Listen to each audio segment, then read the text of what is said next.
Hello my YouTube family, कैसे हैं आप सभी। Welcome back to my new vlog. और ये जो मेरा व्लॉग है ये मंडे शाम में बना रही हूँ मैं इस व्लॉग को। तो यहाँ पर मैं मैंगो रबड़ी तैयार कर रही हूँ। रबड़ी आप देख ही सकते हैं मेरी कितनी अच्छी बनकर तैयार हुई है। तो रबड़ी जो है ना मैंने मॉर्निंग में बना ली थी और उसे फ्रिज में ठंडा होने के लिए रख दिया था। जब रबड़ी ठंडी हो जाती है ना तभी उसके लच्छे अच्छे बनकर तैयार होते हैं।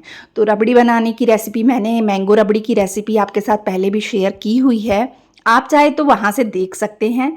और रबड़ी बनाने में रखा कुछ भी नहीं है, बस प्योर दूध लेना है। मैं उसमें कुछ भी नहीं डालती, कॉर्नफ्लोर वगैरह कुछ नहीं डालती, बस दूध को काढ़ना रहता है कम गैस पे। जब दूध आधा हो जाता है तो आप उसमें चीनी डाल सकते हैं और उसके बाद जब उसे ठंडा हो जाए, मैं इसमें केसर भी ज़रूर डालती हूँ। तो केसर भी मैंने डाला था और थोड़ा सा ना पिंच, आप एक पिंच के करीब इसमें आप फूड कलर डाल सकते हैं अगर सूखा वाला यूज़ कर रहे हैं तो, या फिर आप जेल कलर डाल सकते हैं, लिक्विड जेल कलर फूड वाला। तो बस मैंने वो डाल दिया था। मैंगो के कुछ पल्प निकाल के उसमें डाल दिए थे और कुछ मैंगो में कट करके डाल रही थी। तो हमारी मैंगो रबड़ी तैयार हो जाती है और ये ठंडी ठंडी खाने में बहुत ज़्यादा टेस्टी लगती है। ज़रूर बनाइएगा इसे। और अभी तो मैंगो आ भी बहुत रहे हैं, तो अभी यही समय है, इसके बाद तो मैंगो रबड़ी का समय ही निकल जाता है। बस एक कुछ दिन ही अपन को गर्मियों में ही खाने को मिलती है, फिर इसके बाद मैंगो रबड़ी तो फिर साल का इंतज़ार करो। तो उसके बाद मैं नहाने चली गई थी क्योंकि गर्मी बहुत ज़्यादा हुई है। मतलब उसके बाद क्या है ना, मैंने खाना वगैरह बनाया, फुलके वगैरह मतलब सेके, और खाना वगैरह खिलाने के बाद ना फिर मैं नहा के पाठ करने बैठ गई थी रात वाला। फिर पाठ करने के बाद जो कपड़े मैंने ना शाम में धोए थे उन्हें फैला दिया सूखने के लिए, ताकि रात रात में सूख जाते हैं ना तो बहुत आराम रहता है, मतलब नेक्स्ट डे के लिए कपड़े प्रेस करने के लिए, और रात रात में सूख भी जाते हैं। तो बस यहाँ पर ये हो चुका है नेक्स्ट डे मॉर्निंग का टाइम। और बस मैं यहाँ पे बना रही हूँ अपने जो मूली बेसन के पराठे। मूली लेकर आई थी और आप उधर देख ही रहे होंगे साग पूरा पड़ा हुआ था। तो मैंने बनाना था साग दोपहर के खाने में। तो बस पालक वगैरह लेकर आई थी मैं, पालक है और लाल भाजी हो गई, वो सब थी। और मूली के पत्ते, जो फ्रेश पत्ते होते हैं ना वो थे। तो ये सब डाल के मैंने दोपहर के लंच में ना वो बनाया था साग। तो दोपहर का तो मैंने खैर कुछ भी शूट नहीं किया था। बस यहाँ पर मैं आटा गूंदूंगी और मैंने ना मतलब मूली को घिसने के बाद ना पहले डैडी जी के लिए यहाँ पे मैं फ्रूट कट कर रही हूँ, क्योंकि डैडी जी को फ्रूट्स देने होते हैं सुबह मॉर्निंग में। आपको पता ही है, मैं हमेशा आप लोगों के साथ शेयर करती हूँ। तो बस यहाँ पे पहले मैंने फ्रूट वगैरह मतलब पपाया एक ले लिया था और पपाया कट कर दूंगी, वाटरमेलन कट कर दूंगी। और उनके लिए दाल मैंने बॉईल कर ली थी, कुकर जैसे आप देख रहे होंगे। तो कुकर में दाल मैंने बॉईल कर दी थी। तो ये देखिए ये हो गया डैडी जी का नाश्ता। और इसके साथ में मैं देती हूँ डैडी जी को ड्राई फ्रूट। और ये सब करने के बाद तब तक, जब तक डैडी जी ये खाते तब तक मैं यहाँ बनाने लगी हूँ मूली बेसन के पराठे। तो मूली को मैंने घिस लिया था और बेसन डाल दिया है, उसमें आटा डाल दिया है, नमक मिर्च और गरम मसाला डाल दूँगी। और इसके बाद क्या, मैंने इसमें ना वो धनिया वगैरह ना कुछ भी नहीं डाला है। आप ज़रूर से डालिएगा धनिया, क्योंकि धनिया डालने से, या मैं इसमें पालक भी डालती हूँ, आपने देखा है। तो पालक मैंने खैर साग के लिए मंगाई थी, इसलिए मैंने पालक इसमें नहीं डाली है। धनिया भी ज़रूर डालिए आप, क्योंकि मैंने शरण का करके धनिया नहीं डाला था और कोको भी धनिया वाली चीज़ें नहीं खाता है। तो बस मैंने आटा गूंद लिया। हमें टाइट से आटा गूंदना है, क्योंकि हम कोई भी चीज़ बेसन जिसमें भी डालते हैं ना तो हमें आटे को टाइट गूंदना पड़ता है, नहीं तो बेसन थोड़ी देर के बाद पानी छोड़ देता है और चिपचिपा सा हो जाता है। तो बस, और फिर आपको तो पता है फिर मुझे नाश्ते में कई तरह का नाश्ता बनाना पड़ता है। डैडी जी के लिए अलग बनाती हूँ और हमारे लिए अलग बनता है, फ्रूट्स वगैरह कट करना। तो इसमें क्या होता है, मेरा थोड़ा सा समय ना नाश्ते के टाइम पे ज़्यादा लग जाता है। तो इसीलिए फिर मैंने धनिया नहीं डाला था, ताकि शरण कहीं ये ना कह दे कि मम्मा मैं ये नहीं खाऊंगा, मेरे लिए सादे पराठे बना दो। तो पर मैंने धनिया नहीं डाला था ना, तो उसने खा लिया। चलिए, धनिया तो बहुत हो गया। अब मैं सेक रही हूँ यहाँ पे फटाफट से पराठे, और एक तरफ बन रही है चाय और इसके साथ में दही भी था कि जिसको दही लेना होगा वो दही ले लेगा, क्योंकि डैडी जी तो मतलब चाय लेते नहीं हैं। तो मैंने डैडी जी को दही के साथ पराठा दे दिया था और बाकी सबके लिए ना चाय के साथ में। तो बस ये हो गया हमारा नाश्ते का काम। इसके बाद झाड़ू पोछा डस्टिंग वगैरह सारे काम मैंने निपटा लिए थे। और हमारे ना आज मैंने ना गुड़ वाली चाय बनाई थी। देखिए चाय बन गई और लास्ट में मैंने इसमें गुड़ डाल दिया है। गुड़ वो जो बड़ा वाला आता है ना, वो वाला गुड़ था, ढेले वाला। तो कई बार क्या होता है चाय फट जाती है, अगर गुड़ में सोडा होना डला होना, खाने का सोडा, तो चाय फट जाती है। मैंने डरते डरते डाला कि चलो आज गुड़ वाली चाय पीते हैं। मन कर गया था गुड़ वाली चाय पीने का, तो बस गुड़ वाली चाय बनाई। फिर नाश्ता वगैरह निपटाया, दोपहर को साग बनाया, साग वगैरह खाया। साथ में मैंने तंदूरी रोटी बना ली थी। अब हो चुका है ये शाम का समय, तो बस लग गई हूँ अब मैं शाम के कामों में। दोपहर के जो बर्तन थे वो मुझे धोने थे, काफ़ी सारे हो गए थे बर्तन, तो कुछ बड़े बर्तन तो मैंने धो लिए थे। अब जो ये बर्तन हैं इन्हें भी फटाफट से धोऊंगी और साइड में रखती जाऊंगी, क्योंकि ना किचन जो होती है ना सबसे ज़्यादा बर्तनों से भरी होती है।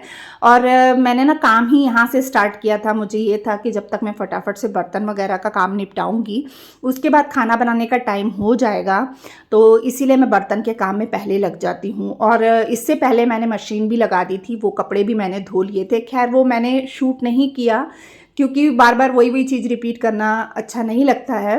तो फिर कपड़े वगैरह तो डेली ही धोने होते हैं।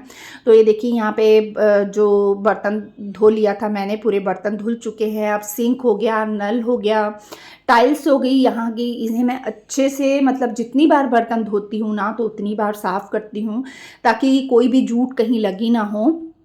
और बर्तनों वाली टोकरी भी मैं ना मतलब डेली ही धोती हूँ। दिन में एक टाइम मैंने उसे धोना होता है कि बस। अब ये देखिए मैं पूरे टाइल्स में ना अच्छे से पानी डाल के मैंने पूरा सिंक वाला एरिया अच्छे से साफ़ कर लिया है। अब बनाने लगी हूँ खाना। तो देखा आपने, एक तरफ ग्रॉसरी मंगाई हुई है मैंने, राशन का सामान आया हुआ है, उसे भी अरेंज करना है। फ़िलहाल के लिए अभी तो मेरे पास टाइम नहीं था। अब मैं बनाने लगी हूँ खाना। तो मेरे हस्बैंड ने कहा कि दाल ही बना ले, तो बस मैंने क्या किया, उन्होंने कहा था मूंग दाल बना ले या मसूर दाल बना ले, तो मैंने सोचा चलो मैं मसूर दाल और चना दाल मिक्स करके बना लेती हूँ, जैसे कि आप जानते हैं। तो बस मैं वही बनाने लगी हूँ। तो अभी राशन आया ही था, तो अब एक बार ना दाल मैंने देखी ना तो मुझे ऐसा लग रहा था कि मतलब गेहूं गेहूं से बीच में मिक्स दिख रहे थे, तो मैंने सोचा एक बार चुन ही लेना चाहिए। और कोई भी चीज़ आती है ना तो फिर एक बार चुन लो ना, और दिखती है ना फिर साफ़ भी रहती है तो भी एक बार चुन लो तो ठीक रहता है। और अपन को तो आजकल इतनी सहूलियत हो गई है ना, सब कुछ साफ़ दालें वगैरह मिलती है। पहले समय में तो हर चीज़ को चुनना पड़ता था, उसमें कितने कंकड़ होते थे, है ना। लेकिन अब तो ऐसा हो गया ना, अब हर चीज़ मतलब अपन को साफ़ ही मिलती है। तो यहाँ पे एक दो गेहूं के दाने ही निकले थे बस, और कुछ भी नहीं था। फिर मैंने चना दाल भी थोड़ी सी डाल ली है, और बस अब इन दोनों दालों को मिक्स करके ना मैं चढ़ा दूंगी। पहले अच्छे से 2-3 पानी अच्छे से खुला करके धो लूँगी इसे मल मल के हाथों से। और इसके बाद ताकि कोई छिलका, इसमें देख रही थी मैं मसूर साबुत दाल में ना थोड़े से छिलके छिलके से निकल रहे थे, तो बस इसे अच्छे से धोया मैंने ताकि जो छिलके वगैरह है ना वो धोने से पानी के ऊपर आ जाते हैं तो वो निकल जाए। इसके बाद मैंने ना कुकर चढ़ा दिया था और कुकर में तेल डाल दिया था ताकि एक तरफ मैं दाल को तड़का लगा दूँ। और सच में मैंने ना सोचा था इसके साथ कि खाली दाल बनाने से अच्छा मैं इसके साथ कुछ और भी बना लेती हूँ, तो मैंने ना पकौड़े की भी तैयारी कर ली थी। तो देखिए यहाँ मैंने प्याज मिर्ची और लहसुन की 3-4 कलियाँ ना कट करके इसमें डाल दी है तेल में। जब ये भुन गया ना, जब अच्छे से टमाटर गल गया, तो नमक हल्दी मिर्च और गरम मसाला, मैं यही मसाले जो हैं मैं यूज़ करती हूँ, आपने देखा ही है, मैंने इसमें डाल दिया है और अच्छे से मसाले को पकने दूँगी। और जब ये देखिए, और एक तरफ ना जब तक मसाला अच्छे से पक रहा था ना तब तक मैंने एक तरफ ना ये जो होता है ना मस्टर्ड ऑयल, वो मतलब गर्म होने के लिए रख दिया था। मुझे एक कमेंट आया था, आप लोगों से भी कई चीज़ें सीखने को मिलती है, आप लोग बताते हैं ना तो मुझे अच्छा लगता है। तो उसमें ये था, उन्होंने ये कहा था कि हमारे सब्सक्राइबर हैं, हमारी यूट्यूब फैमिली के सदस्य हैं, तो उन्होंने ये कहा था कि मतलब ऑलिव ऑयल में अपन को कोई भी चीज़ फ्राई नहीं करनी चाहिए। तो फिलहाल के लिए मेरे पास ऑलिव ऑयल था और ये था मस्टर्ड ऑयल, तो मैंने सोचा चलो मस्टर्ड ऑयल में ही मैं पकौड़े फ्राई कर लेती हूँ। अगर कोई कुछ बताता है तो अच्छा ही है ना, हमें उस चीज़ को फॉलो करना चाहिए। तो बस मैंने ना मतलब तेल एक तरफ गर्म होने के लिए रख दिया और दाल भी डाल दी थी, चढ़ा दी थी। इसके बाद जो बॉटलें भरने का काम होता है वो तो सारा दिन चलता है गर्मियों में, अभी तो इस साल तो गर्मियों ने रिकॉर्ड तोड़ा हुआ है, गर्मी ने इतना रिकॉर्ड तोड़ा हुआ है ना, बहुत ज़्यादा गर्मी होगी। और किचन में तो ऐसा हाल होता है ना, बिल्कुल भी खड़ा नहीं हुआ जाता है, इतना सेक रहता है, इतना सेक रहता है ना कि ऐसा लगता है जितना जल्दी हो सके काम करो और किचन से बाहर निकलो। और ये देखिए एक तरफ मैंने बेसन घोल लिया है, बेसन मतलब प्याज और आलू मिर्ची ये सब कट कर लिया था, पकौड़े की तैयारी कर ली है। और तेल भी गर्म हो गया तो मैंने फटाफट से पकौड़े तलने का काम शुरू कर दिया है। चाय भी मैंने बना ली थी। और एक तरफ रमन ने रूह अफ़ज़ा बनाया था, उसके पापा का रूह अफ़ज़ा पीने का दिल कर रहा था तो रमन ने बना दिया था। और शरण गया हुआ था खेलने के लिए अपने दोस्तों के साथ में। और ये देखिए एक तरफ पकौड़े बनकर तैयार हो गए हैं। और रमन कहने लगा कि मम्मा आप एक काम करो, मेरे को आलू वाले पकौड़े बना कर दो। फिर मैंने ना उसके लिए आलू वाले बना के दिए, पर आलू वाले ना मैंने फ्रेंच फ्राइज़ की तरीके से बनाए थे, मतलब मैंने उसमें बेसन की जगह मैदे का इस्तेमाल किया था, हल्का सा कोट करके ना। तो ये देखिए हमारा खाना रेडी हो चुका है, सलाद है, दाल है और पकौड़े हैं साथ में। आलू मैंने फ्रेंच फ्राइज़ की तरह बनाए थे, वो थी, रोटी थी। तो हमारा पूरा खाना हो चुका था। उसके बाद मैंने किचन वगैरह साफ़ कर लिया। काउंटर टॉप क्या होता है, साथ के साथ साफ़ करती जाती हूँ बीच बीच में, तो ज़्यादा काम नहीं बढ़ता है। फिर रात की जो गैस की क्लीनिंग वगैरह थी वो सब कर ली मैंने। अब जो हैं देखिए घर के ये सारे काम मैं कर लेती हूँ, एक मतलब घर के जितने काम होते हैं ना वो सब करना मेरे को ऐसा लगता है कि हाँ हो जाएगा। लेकिन जब कपड़े प्रेस करने की बारी आती है ना, तो ये एक ऐसा काम हो जाता है ना कि मेरे को ऐसा लगता है कि इसके लिए मेरे को टाइम ही नहीं मिल रहा, पता नहीं क्यों ऐसा होता है। मतलब ये काम के लिए अलावा ना, मतलब मैं सारे घर के काम कर लेती हूँ, तो मेरे को ऐसा लगता है मेरे पास टाइम है, लेकिन इस काम को करने के लिए ऐसा लगता है अरे मेरे को टाइम ही नहीं मिल रहा है, टाइम ही नहीं मिल रहा है। जबकि टाइम मिलता है, लेकिन अपन बोलते टाइम नहीं मिल रहा है। तो यही मेरा एक ऐसा काम रहता है कि मैं अगर एक दिन ना करूँ ना इसे, तो पड़े पड़े फिर काफ़ी कपड़े हो जाते हैं, और काफ़ी सारे कपड़े हो भी गए थे। तो बस मैंने किचन में फटाफट से प्रेस लगाई कि मैं साथ साथ में यहाँ खड़े खड़े फटाफट से प्रेस करती जाती हूँ कपड़े। और कपड़े प्रेस कर लूँगी ना तो आधी टेंशन ख़त्म हो जाती है, क्योंकि कमरा जो होता है ना कपड़ों से भरा रहता है ना, तो बुरा लगता है। और जब अपन सफाई करते हैं ना तो कपड़े फैले इधर उधर दिखते हैं ना, तो अच्छा नहीं लगता है। फिर आप कितनी भी सफाई कर लेना तो ऐसा लगेगा कि घर साफ़ हुआ ही नहीं है। तो देखिए बस यहाँ पे मैंने फटाफट से प्रेस करने लग गई थी कपड़ों को। और मैं ऐसे खड़े होके जितने मर्जी काम कर लूँ ना मैं कर लेती हूँ, मैं बैठ के कोई काम नहीं कर पाती हूँ। मतलब बैठ के ना हाथ बहुत धीरे चलते हैं। और सुन रही हूँ अपने फेवरेट गाने, अच्छे अच्छे गाने जो होते हैं ना, पुराने गाने, और पंजाबी सॉन्ग सुन रही थी, पंजाब और पुराने हिंदी गाने सुन रही थी। तो मैं गाने सुनते सुनते काम करती हूँ ना, तो मैं उनमें खो जाती हूँ और मुझे ना काम करने में बहुत ज़्यादा मज़ा आती है।